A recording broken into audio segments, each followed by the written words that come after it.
कईयों के साथ मेरी पिछले 6-8 महीनों में बहुत डिटेल्ड में बातचीत हुई है। कुछ लोगों को हमने वर्चुअल मोड में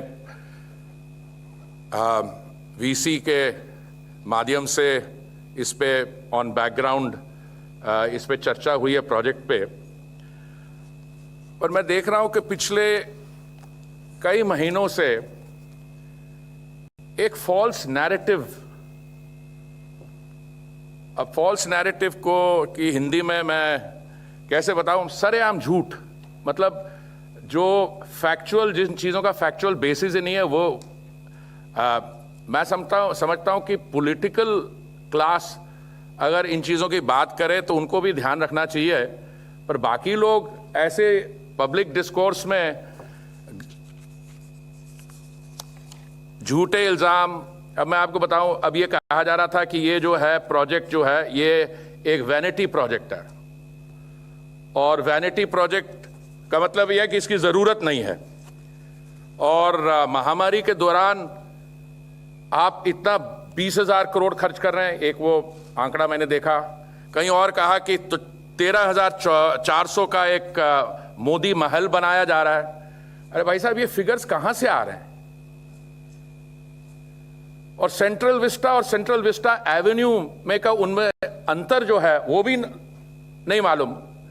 the two are being freely interchanged. पहली बात तो यह है कि सेंट्रल विस्टा प्रोजेक्ट जो एक बड़ा प्रोजेक्ट है जिसमें अगले 250-300 वर्ष के लिए हमें भारत सरकार का गवर्नेंस आर्किटेक्चर जो है उसके बनाने की हमारे पास एक ब्रॉड प्लान है। ये प्रोजेक्ट ना अभी शुरू हुआ है, ना अभी कंसेप्चुअलाइज हुआ है। मैं आपको इसका 2 उदाहरण देता हूं। जो हमारी पार्लियामेंट बिल्डिंग है, ये कुछ 100 वर्ष पहले बनाई गई थी, not for the legislature of N independent country. उस समय हमारे जो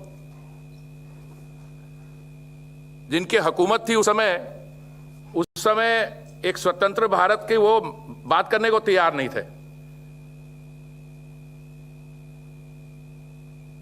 बाकी भी जो बिल्डिंग्स हैं, Rashtrapati Bhavan, north block, south block, parliament,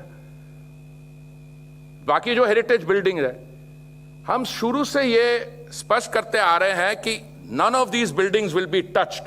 जो हिस्टोरिक, कल्चरल, आइकॉनिक बिल्डिंग्स है, they will remain exactly as they are. तो कॉस्ट पे मैं आपको बताना चाहता हूं, इसमें इन्होंने बोला कि पता नहीं कितने हजार करोड़ एक किसी के आवास बनाने में लग रहे हैं, किसी ने कुछ बोला। इस समय 2 projects are under implementation and those are the new parliament building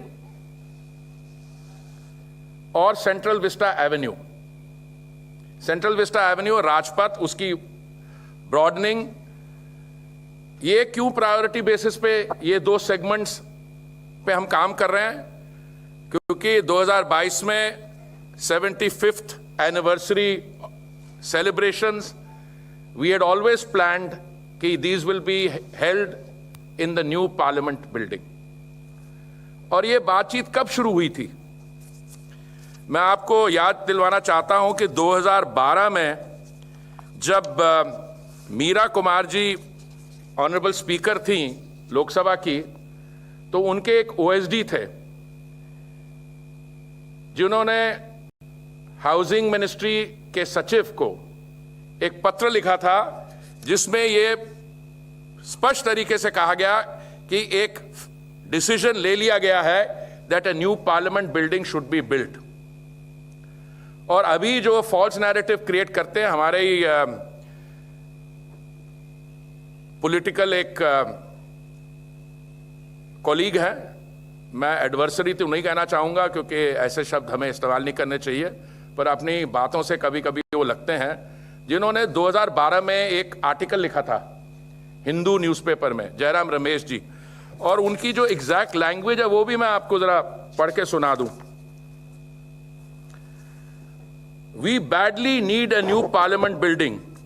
This one simply isn't functional and is outdated. ये 2012 का जयराम जी का एक आर्टिकल है। स्पीकर के ओएसडी ने एक पत्र लिखा हमारे मंत्रालय के सचिव को कि एक डिसीजन हो गया, नई पार्लियामेंट बिल्डिंग बनाई जाए। इसको रीएनफोर्स किया लोकसभा के ऑनरेबल स्पीकर ने, राज्यसभा के ऑनरेबल प्रिजाइडिंग ऑफिसर ने, और इस पे जो काम है महामारी के बहुत पहले ही फैसला ले लिया था, कर लिया था।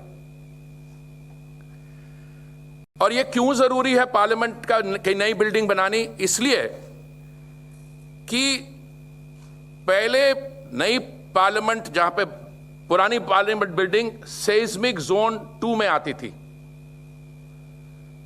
ईश्वर ना करे अगर if there is a strong tremor, तो अब यह बिल्डिंग सेस्मिक जोन 4 में है। भारत की जनसंख्या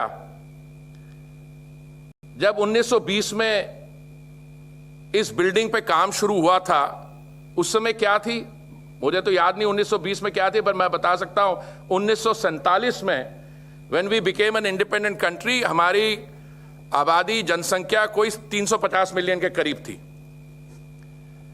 और जो पार्लियामेंट बिल्डिंग होती है उसमें यू नीड स्पेस कि जो पीपल्स रिप्रेजेंटेटिव्स हैं, जो ऑनरेबल मेंबर्स ऑफ पार्लियामेंट हैं, वो वहां पे बैठ सके। जो पार्लियामेंट की बाकी एक्टिविटीज हैं, जॉइंट सेशन ऑफ पार्लियामेंट के लिए जगह है। तो पिछले 20 साल से मैं समझता हूं, 2008 से भी मैंने कुछ कॉरेस्पॉन्डेंस पढ़ी है, जब माननीय राजीव गांधी जा रही, और 2012 में जब कांग्रेस की सरकार थी, यह बिल्कुल फॉर्मल प्रपोजल था और एक डिसीजन लिया गया था स्पीकर से। अभी पार्लियामेंट की बिल्डिंग में यह स्थिति है कि अंदर में उसकी, आपने पिछली बारी जब हमने प्रेजेंटेशन किए थे, शायद आपके सामने, आप में से कई होंगे हमारे बीच, कहां से तारे निकल रही हैं अंदर से बिल्डिंग में, जो स्थिति है, इट इज बियॉन्ड रिडेम्पशन।